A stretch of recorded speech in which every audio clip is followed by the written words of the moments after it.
So ngayon, gusto nyo ba magkaroon ng ganito? High frame rate, ultra, ayan. Lahat yan, naka-ultra.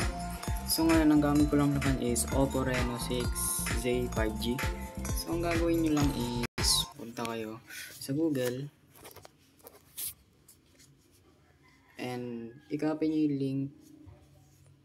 yung link na in comment section, copy nyo lang yun.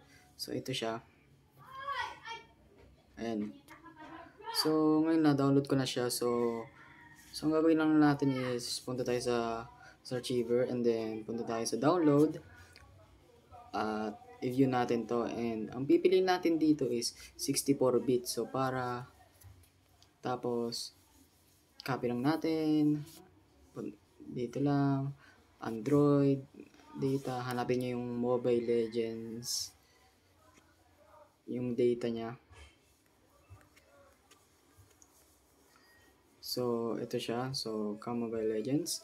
So, punta sa files, Dragon 2017, assets, and sa comlib. So, dito nyo i-copy. So, pipindutin nyo lang yung button na nandito. Ito.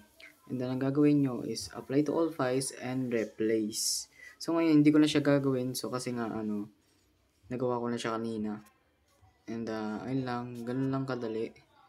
And sana naman makapag-enjoy kayo mag-ML. And